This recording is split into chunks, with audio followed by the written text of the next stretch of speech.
Beleza. Segunda, tá? Segunda-feira, beleza? Até segunda-feira que vem, dia 20. Okay? Vou entregar hoje, aí segunda-feira, vocês têm até segunda-feira para depositar lá o seu arquivo com as respostas PDF, tá bom? Então vamos lá, essa aqui é a próxima matéria, a gente já teve uma aula dela, mas já ficou um pouquinho no passado aí, né? A próxima matéria da D2, ok? Que vai funcionar parecido aí com o esquema que a gente fez com a primeira parte da matéria. Essa aqui é uma parte da matéria que eu acho mais simples, não tem nada vetorial, tá? Então a gente começa aí com alguns conceitos de corrente, resistência e lei de Ohm, depois a gente aplica esses conceitos aí a circuitos, ok? E os circuitos aqui vão ser circuitos simples, circuitos aí de corrente e tensão contínua, tá?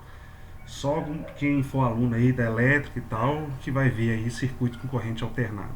Aqui a gente não vê isso não, tá? E aí, mais pra frente vocês vão ver que vai ter lá circuito em série, circuito em paralelo e circuito misto, tá? Pra gente calcular lá a tensão, corrente, resistência nesses circuitos. E também potência, né? Energia, tá? Então aqui corrente, resistência e lei de Ohm, tá bom? Então vamos lá, a primeira parte é de corrente elétrica, tá? Corrente elétrica, a gente já tinha até falado disso, né? É um movimento ordenado aí de cargas elétricas, né, dentro de um condutor, né, sobre a influência de um campo elétrico, né, ou diferença de potencial, porque um campo elétrico dá origem a uma diferença de potencial, né?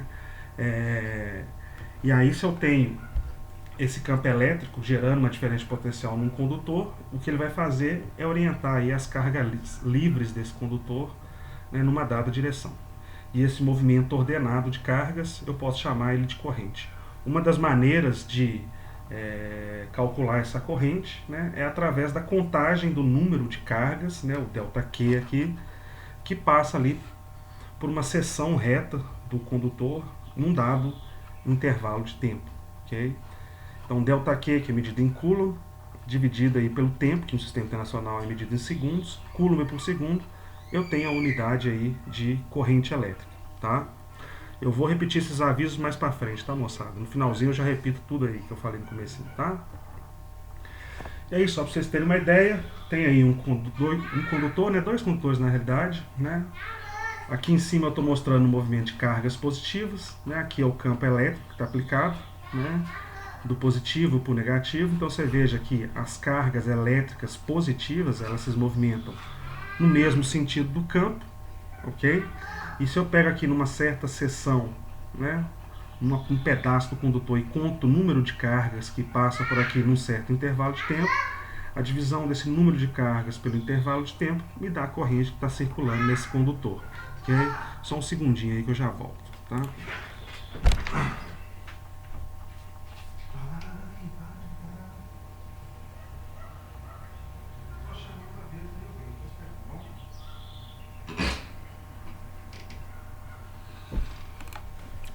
Okay? O mesmo acontece aí se as cargas forem negativas. Está vendo que elas estão andando para a esquerda aqui? O campo elétrico está apontado para a direita. Lembre-se, né? Carga positiva anda no mesmo sentido do campo, carga negativa no sentido contrário, né? Mas o conceito de corrente é o mesmo. Se eu contar o número de cargas que está passando por um certo ponto lá desse condutor num dado intervalo de tempo, que eu vou ter aí a divisão dos dois me dá a corrente elétrica que está circulando nesse condutor, ok? Então essa simulaçãozinha aqui, essa gifzinha, exemplifica bem isso. Ainda exemplifica o caso do polo positivo e negativo. Por exemplo, posso imaginar isso aqui como sendo uma pilha, tá? Na maior parte do tempo, quando a gente for trabalhar com circuitos, nós vamos considerar aí, né, que a gente tem cargas positivas aí circulando no circuito, ok? É só uma definição aí para facilitar a nossa vida. Se considerar cargas negativas, todos os resultados que a gente obtém aqui, a gente obtém aqui, tá? É só uma convenção, ok? E resistência elétrica, né? Bom, se eu faço uma corrente, um conjunto de cargas se movimentarem dentro de um material, esse conjunto de cargas ele não anda livremente, tá? Mesmo se esse material for um condutor, um metal. Você tem que lembrar que essa corrente vai estar se movimentando ao longo desse material, e esse material é feito de átomos, né? E existe uma distância interatômica entre esses átomos que formam esse material, E esses elétrons ou cargas positivas, elas têm que ser capazes de passar por esses buracos aí, né?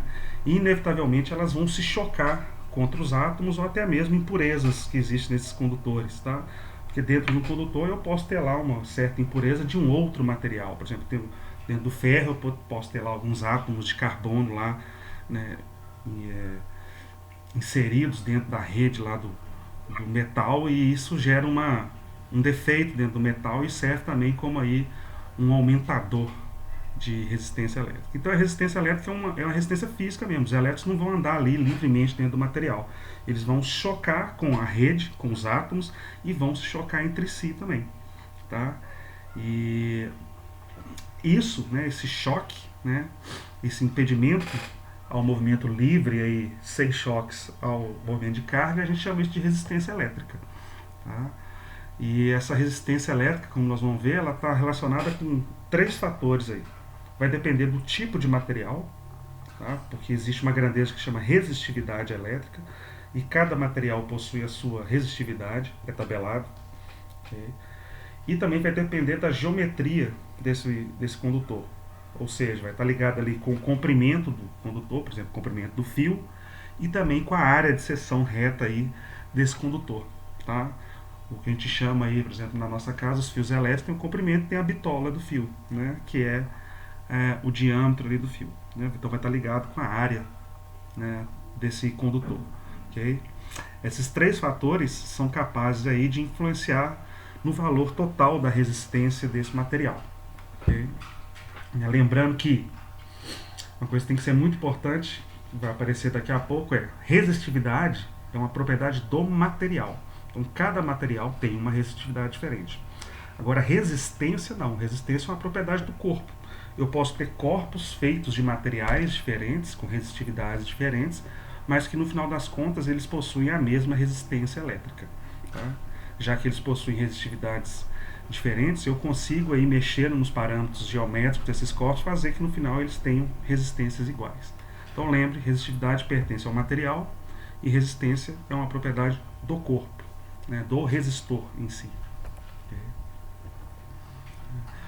E a maneira que eu relaciono essas 3 grandezas com a resistência é através dessa equação. A resistência de um corpo vai depender da resistividade, ou seja, do material que esse corpo é feito, vai depender do comprimento desse condutor ou desse corpo, quão comprido é o corpo, né, e vai depender da área de seção reta. Né. E aí, e alguns probleminhas vão aparecer, né, a gente tem que lembrar lá como é que calcula a área de círculo, às vezes pode ter que calcular uma área de um retângulo, porque nem todo condutor, obrigatoriamente, ele vai ter que ser circular. Né, ele pode ser aí um fio de seção reta quadrada. Isso é inusitado, mas pode acontecer. Tá? Ou seção reta triangular. Então a gente tem que lembrar como é que calcula a área dessas figuras planas aí. Okay? E note que o valor da resistência final desse corpo é afetado por esses 3, né, essas 3 propriedades aqui. Vai depender do material que o corpo é feito, da resistividade desse material, vai depender do comprimento e da área de seção reta. Né? Lembrando que resistência no sistema internacional vai ser medida aí em ohms, que recebe o símbolo aí da ferradura, né, que é o ômega maiúsculo aí em grego. A resistividade vai ser medida aí, né, em ohm vezes metro. Tá? O comprimento é metro e a área é metro quadrado. Tá? E aqui, lembrando aquilo que eu já falei, resistividade é a propriedade do material, resistência é a propriedade do resistor, do corpo. Né? Lembrando que um corpo ele pode ser formado de diferentes materiais, com diferentes resistividades. Tá? E aí, no final das contas, isso tudo vai contribuir para a resistência daquele corpo. Tá?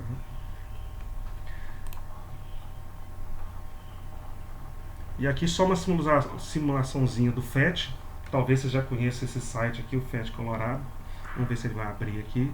É um site que te permite aí, já tem simulações prontas lá, que te permite aí, né, tentar ver, né, o comportamento aí de determinadas equações da engenharia aplicadas aí a exemplos práticos, mas simulados. Né? Então aqui eu tenho um condutor, por ele, né, a resistência dele é simbolizada por esses pontinhos pretos aqui. Eu tenho aí, eu consigo ver qual que é a relação entre a resistividade e a resistência, o comprimento, a área, em relação ao valor da resistência. Note que a resistência é diretamente proporcional à resistividade. Quanto maior esse número aqui, maior a resistência do corpo. Também é diretamente proporcional ao comprimento do fio ou do corpo, né? Quanto maior o comprimento do corpo, maior é a resistência. E a resistência é inversamente proporcional à área. Quanto maior a área, menor a resistência. Quanto menor a área, maior a resistência. E aqui você consegue testar essas relações de proporcionalidade, né, através dessas chavinhas aqui. Eu consigo mudar essas propriedades desse condutor. Por exemplo, se eu aumento a resistividade ali, eu estou aumentando os pontinhos pretos, né? Ou seja, esses pontinhos pretos servem aqui como obstáculos à passagem do elétron. Então, quanto mais pontinhos pretos, mais choques sofre o elétron, né? Maior é a resistividade do material, maior é a resistência. Se eu diminuo essa quantidade de pontinhos pretos, eu diminuo a resistividade do material, o elétron aí, ou a carga elétrica, tem mais espaço para caminhar ao longo do material sem sofrer nenhuma trombada, nenhum choque, né?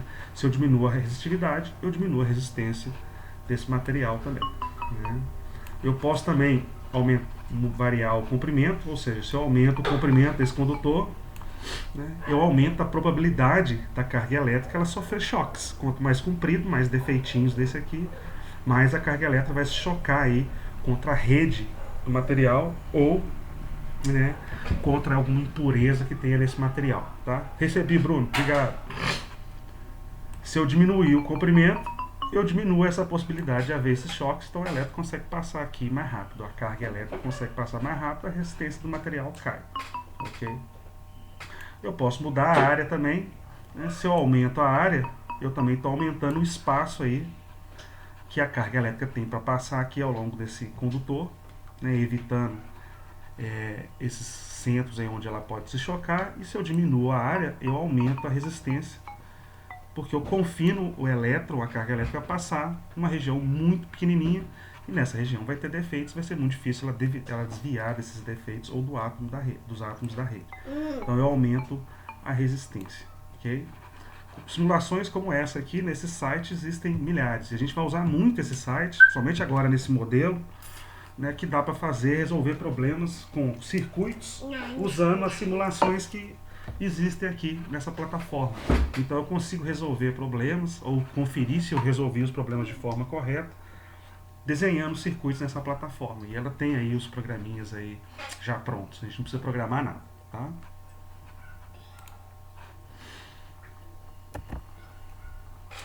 Como eu disse, a resistividade ela é tabelada, tá? A gente não tem que saber esses valores de cabeça. Alguns exercícios vão pedir para a gente calcular aí resistências elétricas de determinados materiais, ok?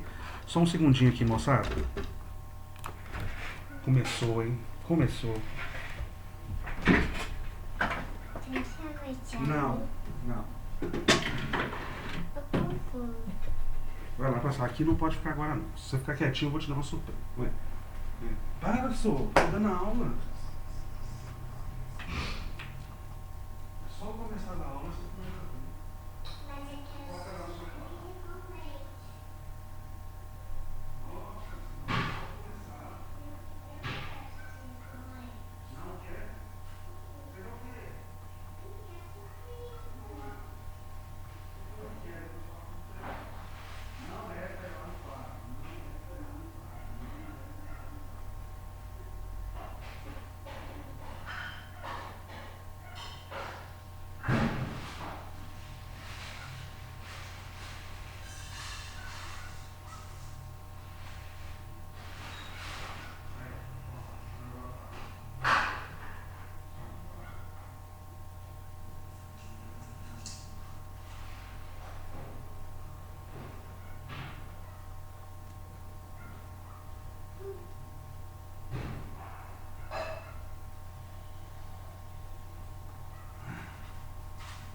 Voltei.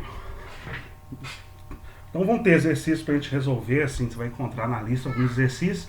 Os exercícios às vezes não te dão o valor da resistividade, você tem que ir numa tabela procurar esse valor. E aí tá aqui, ok? E você veja aí, para prata é 1,47 vezes 10 a menos 8, o cobre também é da ordem de menos 8, tá? Para o ouro é 2,44 vezes 10 a menos 8, né? Então esses caras que são condutores, veja que a resistividade elétrica deles é pequena. 10 a menos 8 é um número muito pequeno. Se você for olhar lá para os isolantes, né, vidro, por exemplo, né, é da ordem aí de 10 a 10 a 10 a 14. Ou seja, o vidro é bem resistivo, né?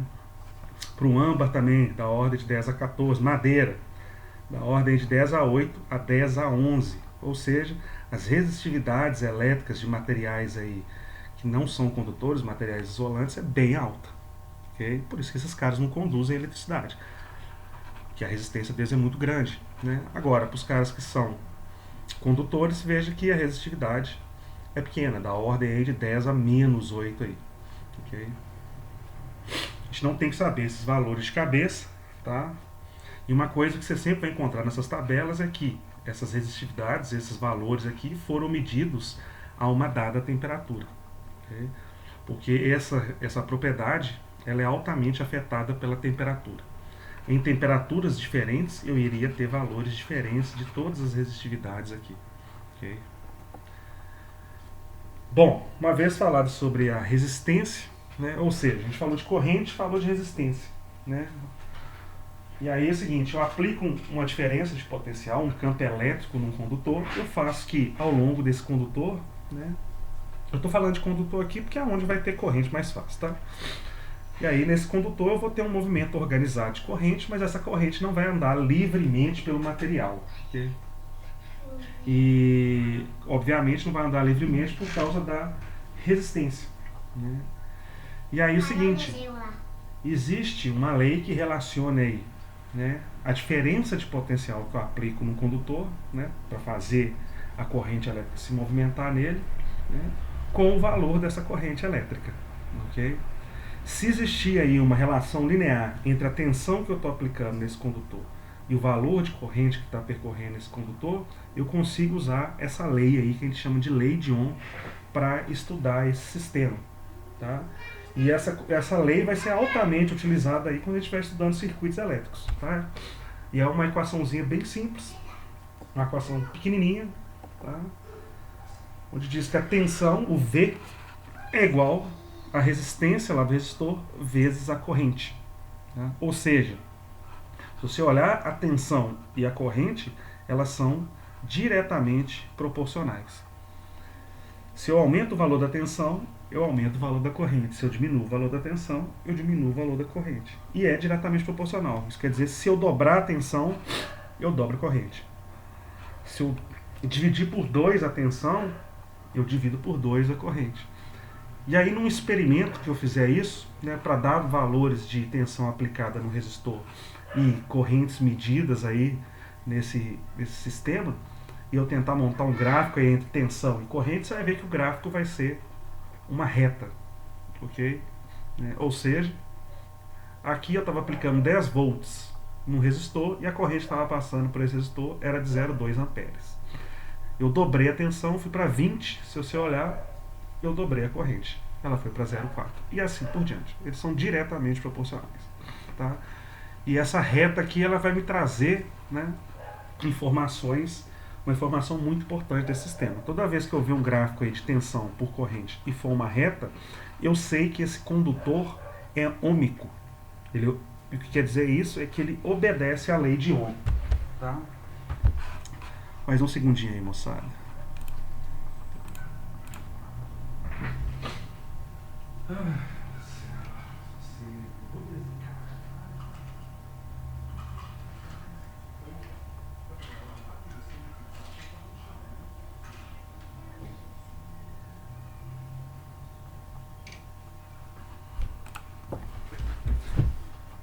E um resistor obedecer à lei de Ohm quer dizer o seguinte, que não importa o valor de tensão que eu aplique nesse resistor, tá? E também não importa a quantidade de corrente que está passando nesse resistor devido a essa tensão. O valor da resistência desse resistor não muda, não se altera. Tá? Então, para qualquer valor de tensão e de corrente que está circulando nesse resistor, esse resistor sempre vai ter a mesma resistência. E essa informação sobre a resistência eu consigo tirar desse gráfico. Né? E para tirar informações de um gráfico, né, uma das coisas que a gente pode tentar fazer é tentar achar lá o coeficiente linear, ou seja, a inclinação dessa reta aqui. O quão inclinada está essa reta, o quão próximo aqui do eixo Y ou do eixo X está essa reta aqui. Né? E aí, como é que eu faço para calcular a inclinação de uma reta? Né? Para você calcular a inclinação de uma reta, você precisa pegar 2 pontos sobre essa reta, qualquer 2 pontos, eu escolhi esse ponto aqui e esse ponto aqui, mas pode ser qualquer 2 pontos. E aí, com relação a esses 2 pontos, eu vou ver qual que é o ΔX e o ΔY. No meu caso aqui, o meu ΔX ele é a variação de corrente e o meu ΔY aqui é a variação de tensão. Tá?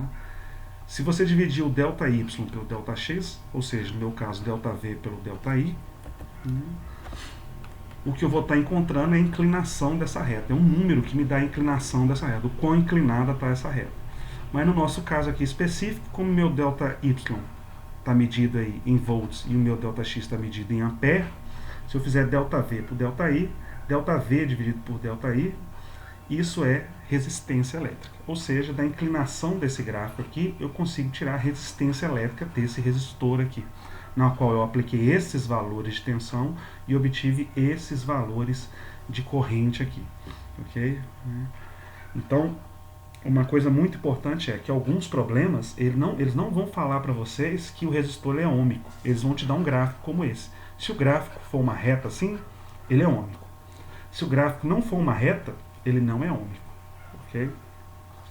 Mas aqui tem um pequeno detalhe que daqui a pouco a gente vai ver, que é o seguinte. Eu estou falando aqui que, independente do valor de tensão que eu estou aplicando no resistor e do valor da corrente que está passando por ele, a resistência dele fica constante. Né? E aí eu digo que esse resistor ele é ômico. Tá?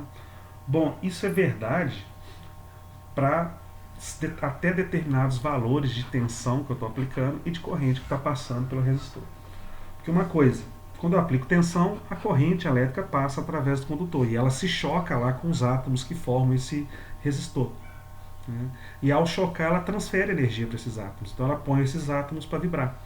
E quanto maior for o grau de vibração dos átomos de um determinado material, isso quer dizer que maior é a temperatura dele. Ou seja, a passagem de corrente elétrica num dado condutor começa a fazer esse condutor esquentar. E você já viu isso, né? Por exemplo, o seu chuveiro funciona assim. Você liga o chuveiro, aplica uma tensão lá na resistência dele, vai correr uma corrente por ele, e essa corrente vai fazer ali a resistência esquentar, e no final das contas, o calor dessa resistência aí vai esquentar a água do seu chuveiro. E isso não acontece só com o chuveiro, acontece com qualquer fio de qualquer equipamento ou com qualquer componente elétrico de qualquer equipamento que você tem em casa. Tá? Então a passagem de corrente num dado material faz a temperatura dele mudar, elevar. E aí quando a temperatura dele começa a aumentar, para determinados valores de temperatura, a resistência desse determinado corpo, desse resistor, já passa a não obedecer mais aqui a lei de Ohm. Ou seja, você não começa a mais ver uma retinha como essa aqui num gráfico de tensão por corrente. Essa reta aqui vai se transformar numa curva que vai depender aí do material. E aí esse material não vai obedecer mais a lei de Ohm. Tá? E mesmo assim, né, esses caras também são necessários. A gente precisa deles aí para os nossos equipamentos elétricos. A gente precisa só de resistores ou de condutores ômicos, não. A gente precisa de condutores também que não obedecem à lei de Ohm. Tá? E existem muitos, okay? Principalmente semicondutores. Lá. O processador do seu computador é feito de semicondutor e não obedece aqui à lei de Ohm. Tá? E tem uma razão de ser para isso. Okay? Dependendo do seu curso, você vai dar uma pequena olhada nesses conceitos. Okay? Então lembrar, o que eu tiro de informação de um gráfico como esse? Eu tiro a resistência do resistor, calculando aí, né, o ΔV sobre ΔI, ou seja, a inclinação da reta. Tá? Num gráfico como esse, toda vez que eu ver um gráfico como esse de tensão por correntes, quer dizer que o resistor é ômico, ou seja, que a tensão e a corrente são diretamente proporcionais e o valor da resistência do corpo não se altera, independente aí do valor de tensão e de corrente que passa por esse corpo. Tá? E isso aqui, essa equaçãozinha de 3 letras, A gente vai passar aí o próximo mês trabalhando com ela, tanto aqui nessa parte do conteúdo, quanto a gente estiver vendo, estudando lá circuitos elétricos, ok? Acho que tem uma simulaçãozinha aqui que permite também do FET Colorado, que mostra aí a relação entre tensão e corrente, parecida com aquela simulação que a gente viu antes, ou seja, aqui é um resistorzinho, um corpo que está ligado aí nessas pilhas. Essas pilhas quer dizer a diferença de potencial que eu estou aplicando nesse corpo. E eu consigo alterar a diferença de potencial. E esse corpo aqui é um resistor ôhmico, tá? A resistência dele é constante, não muda. Então você veja, se eu aplicar mais tensão, ou seja, colocar mais pilhas aqui, vai passar uma corrente maior por esse resistor e a resistência dele vai continuar constante. Para aumentar ou diminuir o número de pilhas, né, aumentar ou diminuir o potencial, eu mexo aqui nessa chavinha. Se eu quiser aumentar o potencial, ao aumentar o potencial, eu vejo que a corrente também aumenta. Tá? Se eu diminuir o potencial, eu vejo que a corrente que está circulando ali nesse corpo também diminui. Tá? E eu posso também mexer com o valor da resistência. Okay? E aí é o seguinte, né? Se eu tiver uma dada diferença de potencial aplicada nesse corpo, né, e mexer no valor da resistência, aumentar ou diminuir o valor da resistência, você vai ver que isso vai alterar o valor de corrente que vai passar nesse corpo. Então eu estou aplicando essa tensão aqui, né, para colocar isso. 4,5 volts está passando aí 9 mA. Tá? Se eu mudar a resistência desse resistor, ou seja, se eu diminuir a resistência, vai passar mais corrente. Ele ficou menos resistivo, então passa mais corrente. Se eu aumento a resistência, ele fica mais resistivo, passa menos corrente. Tá?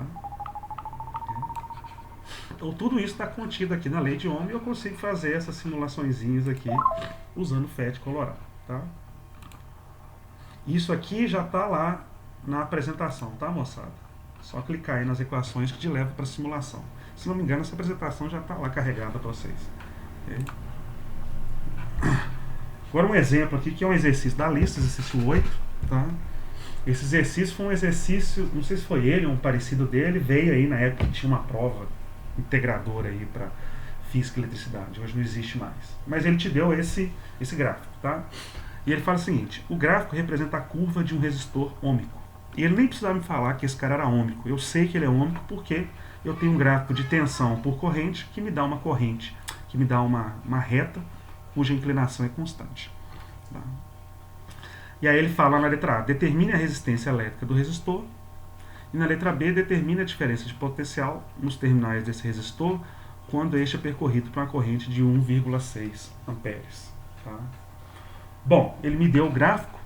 A resistência elétrica de um gráfico de tensão por corrente é a inclinação desse gráfico aqui, e que pode ser obtida, né, utilizando isso aí, o ΔV. Eu tenho que pegar aí um ΔV conhecido e um ΔI, ou seja, um ΔY por um ΔX, para calcular a inclinação dessa reta.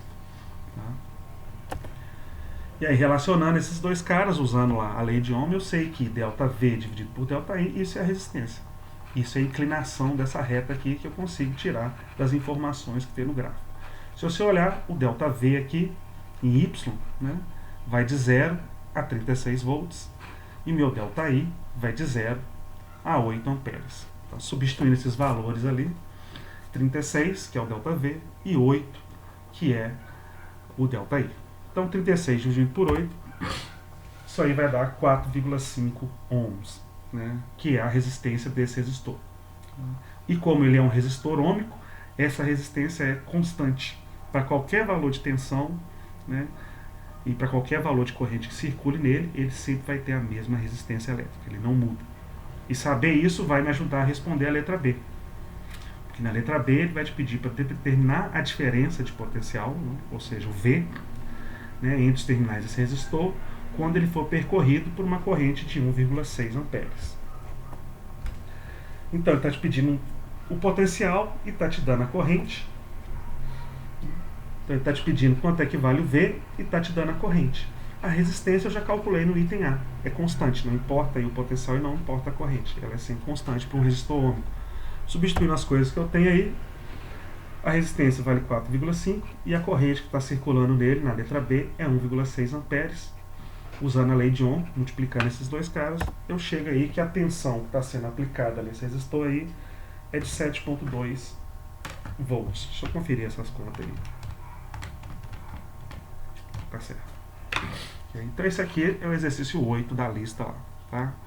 Que está relacionado ali com a lei de Ohm e com essa interpretação gráfica aí de um resistor ôhmico, de um gráfico de V por I num resistor ôhmico. Okay. Um outro exemplo aí, né, que eu te resolvi dele, mas eu acho que eu tinha colocado um valor de tempo errado lá, assim. Não sei se era esse, vamos ver. Ou de potencial. Acho que era de potencial, mas vamos. Esse exercício é o seguinte: uma diferença de potencial de 3 nanovolts é estabelecida entre as extremidades de um fio de cobre de 2 centímetros de comprimento com um raio aí de 2 milímetros. Então o que ele te deu até agora?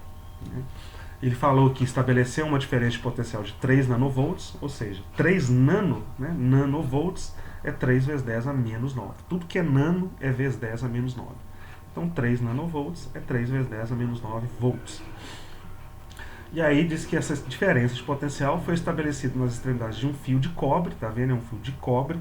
Então o cobre tem a resistividade dele. Eu fui lá na tabela e peguei a resistividade do cobre, tá? Ele me falou aí que o comprimento do fio de cobre é de 2 centímetros. Então eu coloquei aqui o comprimento 2 centímetros. Centímetros significa vezes 10 a menos 2 metros. Então 2 vezes 10 a menos 2 metros é o comprimento desse fio. E um raio de 2 milímetros. Então o raio do fio, né, o fio tem uma seção reta circular, né, o raio é de 2 milímetros, ou seja, 2 milímetros é a mesma coisa que vezes 10 a menos 3. Tudo que é mili é vezes 10 a menos 3. Tá? Então 2 milímetros, 2 vezes 10 a menos 3 metros. Tá? E aí ele fala qual que é a carga que passa por uma seção reta do fio em 3 milissegundos. Então ele está querendo saber qual que é a quantidade de carga que passa nesse fio, né, quando ele é submetido a essa tensão, né, por um tempo aí de 3 milissegundos. Né? Então, 3 milissegundos, mili é vezes 10 a menos 3, então 3 vezes 10 a menos 3 segundos. Tá? Então aqui estão os dados que foram me dados aqui nesse enunciado. E ele quer que você calcule a quantidade de carga, ele quer que você calcule o quê, né, que está passando por esse fio. E aí, nesse probleminha, desenhei aqui o fio.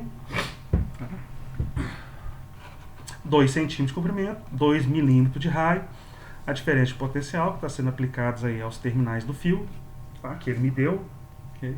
E aí ele vai querer que eu calcule a quantidade de carga. Ele quer que eu calcule o quê? Né?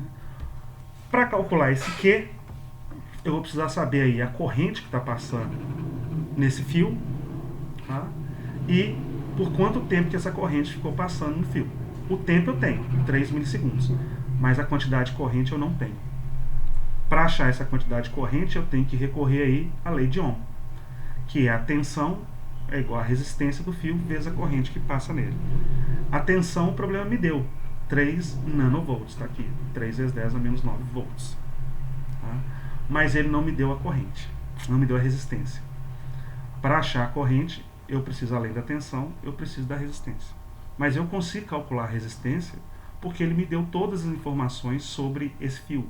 Ele me falou qual que é o material, é cobre, eu sei a resistência do cobre, eu pego lá na tabela, me falou o comprimento e me falou, né, o raio. Tá? Esse R aqui é de raio, tá? Devia ter colocado um R minúsculo aqui. E aí, se eu tenho essas três informações, eu consigo usar essa equação aqui, que relaciona a resistência, a resistividade, o comprimento e a área aí de um condutor. Fazendo essa conta, eu acho a resistência. Achando a resistência, eu tenho a tensão, acho a corrente. Achando a corrente, eu tenho o tempo, eu acho a carga. Então, eu vou ter que usar as 3 equações que a gente viu até aqui para calcular essa carga. E lembrando que para usar essa equação, eu preciso saber a área, ou seja, eu tenho que calcular essa área aqui do fio. Esse fio aqui é circular, eu tenho que lembrar lá como é que calcula a área de um fio. A área de um círculo, né? A área de um círculo é π vezes o raio ao quadrado. E essa conta eu acho que eu já fiz ela aqui. Vai ser o valor de π, 3,14, vezes o raio ao quadrado, ou seja, esse número inteiro aqui ao quadrado. Multiplicando os dois, eu chego nessa areazinha aqui. Tá? 12,57 vezes 10 a menos 6 metros quadrados. Depois tentem conferir aí, né, que eu tenho errado umas contas aí direto. Se não me engano, eu tinha feito exercício com vocês, mas eu tinha errado aqui o valor do potencial. Tá? Então tem todas as informações. Agora eu vou ter que usar as 3 equações para finalmente calcular a carga. Tá? Então eu fui por etapas. Né? Para calcular a carga, eu sei que eu vou ter que usar essa última equação aqui. Para isso eu preciso da corrente. Sim. Professor, Sim. volta lá na parte. Volta o outro slide para mim, por favor. Só para me tirar uma dúvida. Esse 12,57 é de onde? Daqui, ó. Área. Área do círculo, tá? Já calculei a área do círculo aqui. Pi vezes o raio ao quadrado. O raio ao quadrado, o raio é esse cara. Vou substituir esse número aqui, elevar ele ao quadrado e multiplicar por pi. Vai dar esse número aqui, que é a área de seção reta aqui do fio, que é um fio circular. Okay? Entendi. Obrigada. Nada. Só um segundo aí, moçada. Já volto. Minha menina tá aqui pedindo sucrilhos. Para de vir aqui. Vamos lá pegar o sucrilhos. Eu vou tomar água.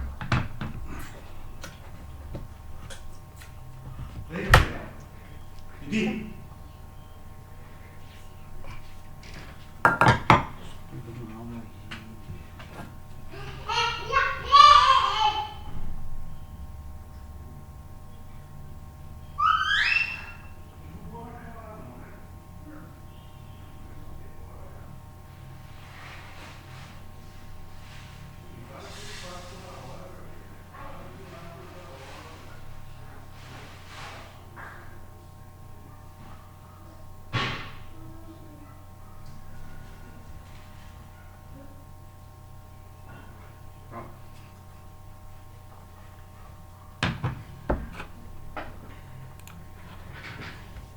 Então, ok. Então, vamos lá. Quero calcular aí o que. Eu sei que eu vou ter que usar essa última fórmula aqui. Eu tenho tempo, mas não tenho a corrente. Para chegar até lá, então, eu vou ter que usar... Vou ter que calcular a resistência desse fio. Uma vez tendo a resistência, eu já tenho o potencial que o problema me deu. De nada. Eu calculo a corrente. Uma vez tendo a corrente, eu já tenho o tempo. Eu calculo a carga. Então, vamos lá. Usando essa equação aqui... Lembrando aí que a resistividade é do cobre, eu olho na tabela, o comprimento é de 2 centímetros, o problema me deu, e a área eu calculei, usando a equação da área do círculo, uma vez que o problema me falou que o raio desse fio era de 2 milímetros. Então, substituindo esses 3 itens aqui na equação, tá lá, e fazendo a conta, eu chego que a resistência desse fio é de 0,27 vezes 10 a menos 4 ohms. É uma resistência pequenininha. Tá? Tendo a resistência, agora eu consigo tentar calcular a corrente usando a lei de Ohm. Porque o problema me deu a tensão, que vale aí 3 vezes 10 a menos 3 volts, 3 milivolts, 3 nanovolts que ele me deu. Foi 3 nanovolts. Tá? Vamos ver se eu fiz a conta certa aqui.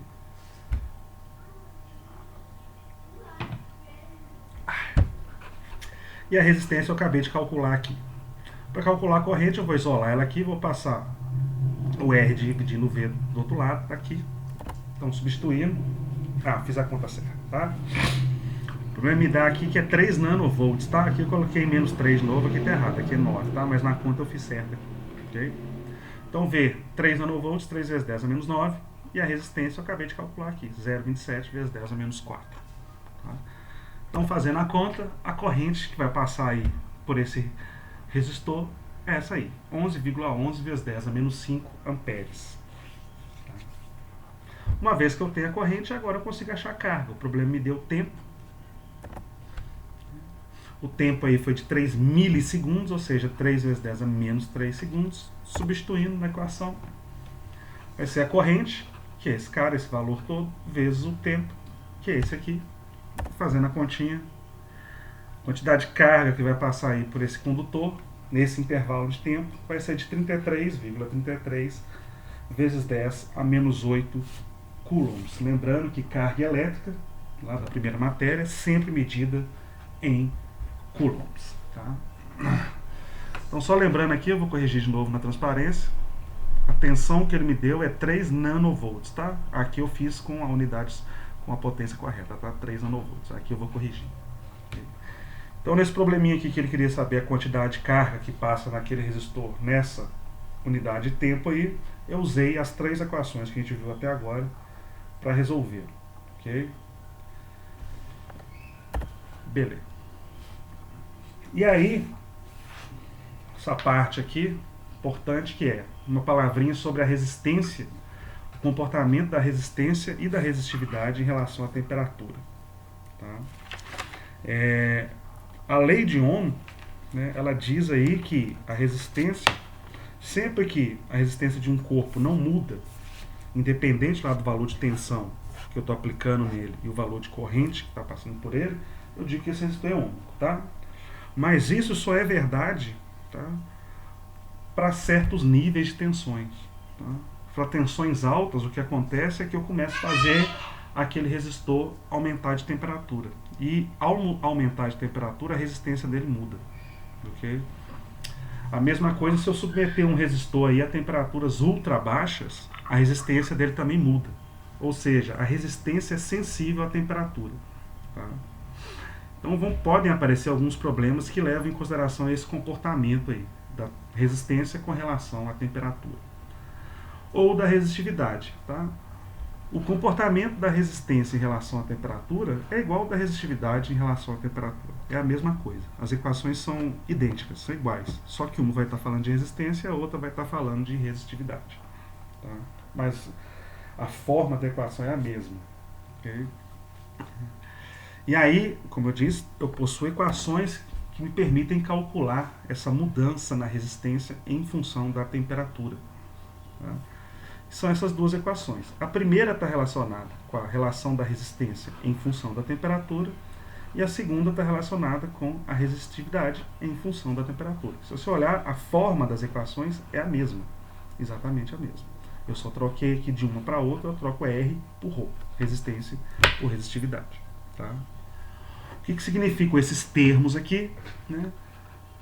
O T e o T0. T0 é a temperatura inicial e T é a temperatura final. Tá? R0 é resistência inicial, né? Uma resistência que acontece na primeira temperatura. Né? Resistência inicial relacionada com temperatura inicial. Okay? O R é a resistência final. É a resistência do resistor na temperatura final. Okay? E o alfa é o coeficiente de temperatura, que é um outro, né, número tabelado aí. Então, cada material também vai ter um coeficiente de temperatura diferente. Né? O coeficiente de temperatura vai me dizer como a resistência daquele corpo varia com a temperatura. Né? A resistência ou a resistividade. A equação de baixo é idêntica de cima, só que escrita em relação à resistividade. Então, temperatura inicial, temperatura final. Isso aqui é o coeficiente de temperatura. O ρ0 é a resistividade inicial, ou seja, a resistividade que aquele corpo tem numa temperatura inicial. E o ρ é a resistividade que aquele corpo passa a ter numa temperatura final. Okay? Ambos mudam da mesma forma, tanto a resistividade quanto a resistência. Mudam seguindo a mesma equação. Tá? E aí o seguinte, essa mudança, né, ela se dá de diferentes formas dependendo do tipo de material. Tá? Nos metais, que são os condutores, né, com o aumento da temperatura, esse eixo aqui desse gráfico eu tenho a resistência do corpo, do material, e aqui eu tenho a temperatura. Se você olhar aqui para metais, à medida que a temperatura aumenta, tá, você vê que a resistência elétrica dos metais aumenta, ela tende a aumentar. Okay? Para outros materiais, essa mudança na resistência ela é diferente. Tá? Eu tenho materiais aí tipo carbono, que ao aumentar a temperatura, a resistência do carbono, ao invés de aumentar, ela diminui, ela cai. Tá? E o carbono é um desses caras aí, é um material mais versátil que a gente tem na natureza. Né? Inclusive aí, um material altamente tecnológico aí, o grafeno, né, ele tem esse comportamento com a temperatura. O grafeno é uma folha de carbono cuja altura da folha é de apenas um átomo de carbono. Ou seja, né? E aí quando você escreve com o seu lápis ou com a sua lapiseira, você deixa aí várias dessas folhas empilhadas aí nas marcas aí que ela deixa na escrita no seu caderno. Então numa marquinha lá tem várias e várias folhas aí de grafeno lá. Tá? E o grafeno é o material mais surpreendente que a gente tem. É o material que tem maior condutividade térmica, a maior condutividade elétrica, a maior resistência, tudo que você pode imaginar, o grafeno ele tem de mais alto lá. Tá? Mas o grande desafio é produzir ele em grande escala. Tá? Ele não é minerado, você não acha ele na natureza minerado, você tem que produzir o grafeno. Tá? Ao contrário do que o nosso presidente acha. Okay? E nós temos materiais, ligas metálicas aí, né, em que a resistência delas não muda com a temperatura, elas são constantes. E elas também têm aplicações aí, né, no nosso dia a dia. Uma delas está sendo mostrada aqui é o Constantan. Tá? Existem outras, okay? Ligas desse jeito. Note que no gráfico dela, apesar da temperatura aumentar, ela não muda o valor da resistência. Okay? Aqui no curso são abordados aí os metais, os caras que o valor da resistência muda com a temperatura seguindo esse comportamento, que é dado basicamente por essa equação aqui, muito próxima, tá? Não é realmente essa equação. Essa equação funciona aqui para temperaturas menores, aqui onde o comportamento é quase linear. Tá? Quando a temperatura sobe muito, vão ter outros termos aqui que não estão sendo mostrados. Mas para vocês é até aqui mesmo. Tá? Então, o que está escrito aqui na legenda é basicamente o que eu falei para vocês aqui, só um detalhe aqui, que essa liga aí de Constantan é níquel, cobre e zinco, eu acho. Tá, tem outras, manganina, tal, cobre e manganês, tal, que é formada aí de um metal e um outro que é um metal magnético. Okay? E um detalhe é importante, né? A resistividade também para esses materiais, o gráfico é exatamente o mesmo, para metais, para materiais que mudam a resistividade, e para o carbono é exatamente a mesma. E a última coisa aqui é sobre o coeficiente de temperatura. Ele tem unidade, tá? A unidade dele é de temperatura a menos 1, é o inverso de temperatura, tá? Ou grau Celsius ou, por exemplo, Kelvin. Aqui a gente vai trabalhar com o grau Celsius mesmo, que a maioria dos exercícios traz em grau Celsius. Ok? E aqui é só uma tabela para sistematizar isso. São muitos nomes, né? Então eu coloquei tudo na tabelinha. Tá? O R, resistência final, R0, resistência inicial. T, temperatura final, T0, temperatura inicial. Rho, resistividade final, Rho0, inicial. E o alfa é o coeficiente de temperatura. Isso aqui você não tem que saber, assim como a resistividade, né? O problema tem que te dar, né? E isso aqui é tabelado também, se não me engano deve ter alguma tabela. Tem essa tabela aqui. Então aqui a tabela de coeficiente de temperatura para alguns materiais, tá? Tipo cobre, alumínio, tungstênio. Vai, pai, para desenho. Então anota aí que o do Constantan, que é o cara que não muda a resistividade dele com a temperatura, note que o coeficiente de temperatura dele é muito pequeno. Tá? Agora o do cobre, que conduz bem calor aí, né? Você veja que aqui ele é o maior. Né, ou próximo de ser o maior. O tungstênio é o maior na realidade aqui. Aliás, o tungstênio era o fio usado nessas lâmpadas de filamento, né? Aquele fiozinho lá é um fio de tungstênio. Por que usava ele? Porque o coeficiente de temperatura dele é alto. A resistência dele muda muito rápido com a temperatura e também ele emite muito calor. Ele esquenta muito rápido e a resistência dele é alta também. Tá? Um outro que conduz bem calor aqui, ó, é o cobre, mais que o alumínio. Tá? Então isso aqui é uma tabela, a gente não tem que saber esses valores aqui de cabeça. Normalmente eu pego os valores da tabela, mas eu uso eles em potência de 10. Nem sempre eu trabalho com eles desse jeito aqui. Se você for fazer a conta, tanto faz. Você pode trabalhar com ele assim ou escrever em potência de 10. Não muda nada. Fazendo a conta direitinho vai dar os mesmos resultados dos problemas. Ok? Então aqui um exercício que envolve justamente aquela equação, uma delas, né? Normalmente pede de resistência, tá? Que a de resistividade, o raciocínio é o mesmo. Esse exercício da lista é o 5 de seguinte. As especificações de uma lâmpada de lanterna, né, filamento de tungstênio, são 0,3 ampere e 2,9 volts. Tá? Já volto, moçada.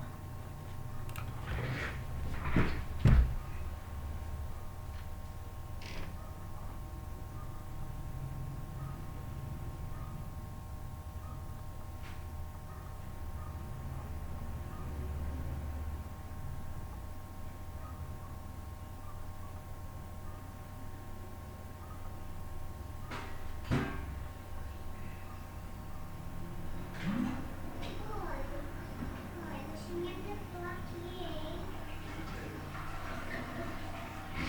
Pai, deixa eu ver com o desenho.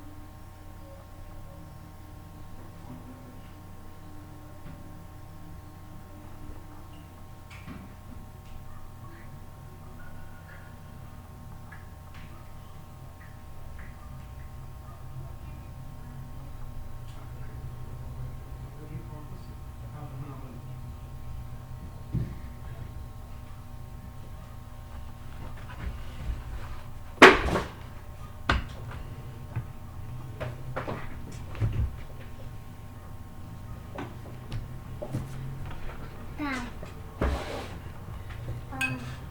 Leva pra lá.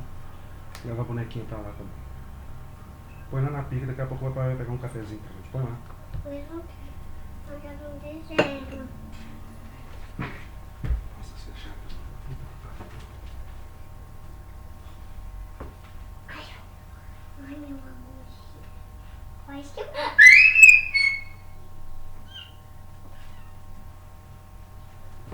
Pau.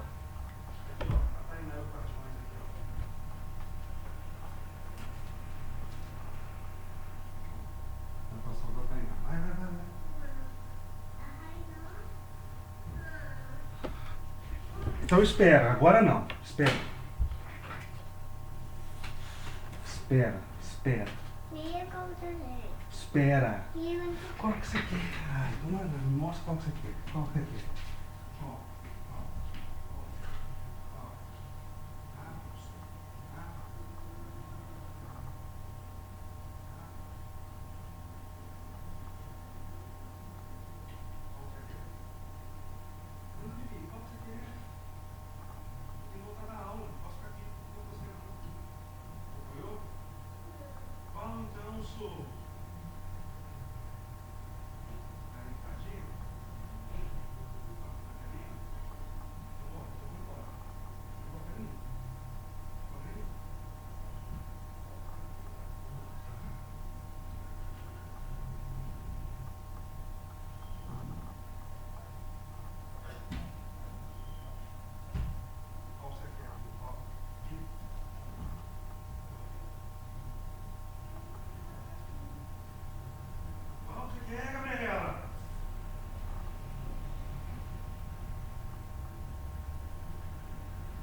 Bom, voltei, moçada. Então, vamos lá, vou resolver esses 5 aqui, aí já vou passar as outras instruções para vocês, tá?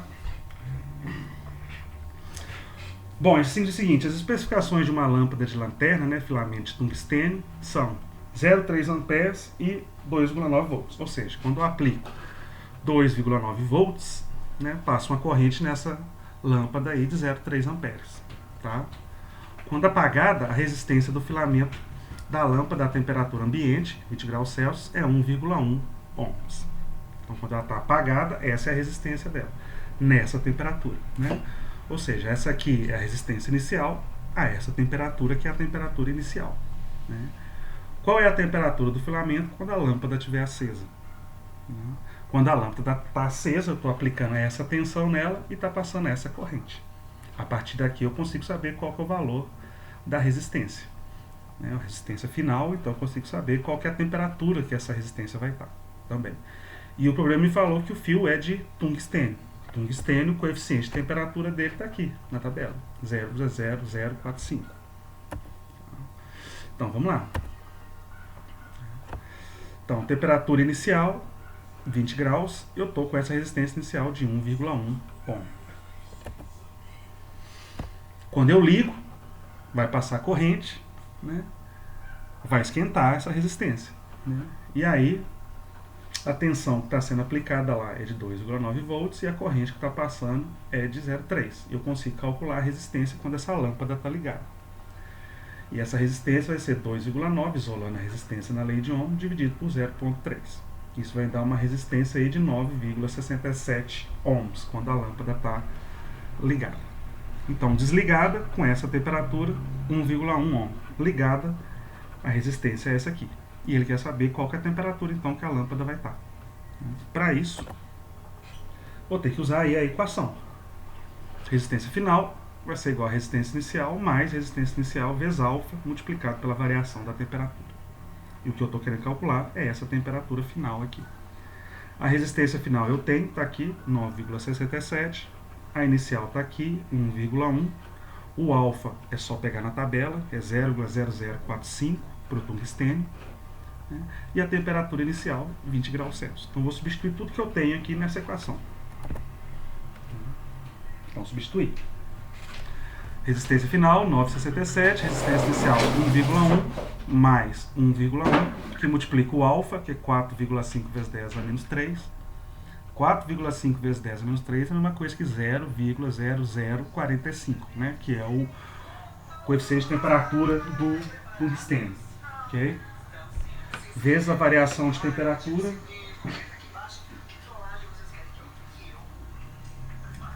Vezes a variação de temperatura, onde a temperatura inicial é 20 e a temperatura final que eu quero saber. Qual que é a temperatura quando esse cara está com essa resistência aqui. E aí é uma equação, tem que fazer a conta, né? Você vai multiplicar, por exemplo, começando multiplicando esse cara vezes esse, né? Depois multiplica aqui dentro parênteses, e aí é conta, é equação. Tá?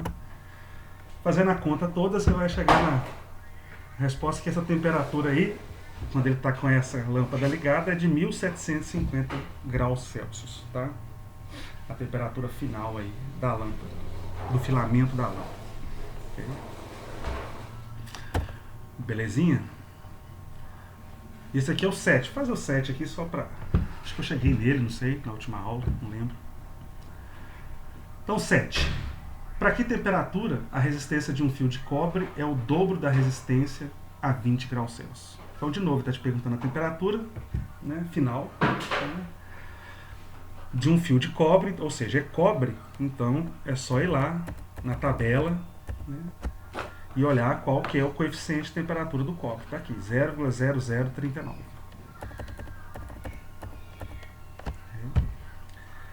E aí ele fala, para que temperatura a resistência de um fio de cobre é o dobro da resistência a 20 graus Celsius? E aí ele fala, a resistividade do cobre é esse valor. Mas para esse problema, moçada, isso aqui é uma pegadinha do problema, tá? Para calcular a resistência do fio, ou para calcular a temperatura dele e tal, eu não vou precisar da resistividade dele, não. O que eu preciso é do coeficiente de temperatura, que eu peguei lá na tabela. Tá? Então ele quer saber, o que ele quer saber? Qual que vai ser a temperatura de um fio de cobre quando a resistência dele for igual ao dobro da resistência que ele tem inicial a 20 graus Celsius. Ou seja, a resistência inicial dele acontece a 20 graus Celsius. E a resistência final vai ser o dobro da resistência inicial. E o coeficiente de temperatura do cobre eu peguei lá na tabela, 3,9 vezes 10 a menos 3. Tendo isso, eu vou jogar na equação. Essa aqui é a equação, a resistência final vai ser 2R0, a resistência inicial é a resistência inicial mesmo, ele não me deu o valor. O alfa eu tenho, está aqui, a temperatura final é o que eu quero descobrir, né? E a temperatura inicial, ele me disse, 20 graus Celsius. Então, substituindo isso tudo aí na equação, tá aí. Agora é fazer conta. Nota que aqui eu tenho R0 aqui e R0 nos dois termos do outro lado da equação. Então eu posso simplificar, dividir os dois lados da equação para R0. Tá? Ou simplesmente carrega ele. E aí eu fico aqui desse lado com 2, 1 mais esse termo todo aqui. Eu dividi esse lado por R0 e esse lado todo aqui por R0. E agora é fazer a conta. Passo 1 para cá, multiplica esse cara dentro do parênteses, isolo o T, fazendo a conta, você vai chegar que a temperatura aí desse fio de cobre é de 276,4 graus Celsius aí. Né? Ou seja, a essa temperatura aqui, a resistência final do fio de cobre vai ser igual ao dobro da resistência que ele tinha a uma temperatura aí de 20 graus Celsius. Tá bom? Belezinha? Deixa eu ver, tem mais exercícios, mas eu vou parar por aqui nesses exercícios, tá? E aí eu vou explicar o que vocês vão fazer pra mim, né, da provinha, tá bom? Vou dar uma parada aqui na gravação.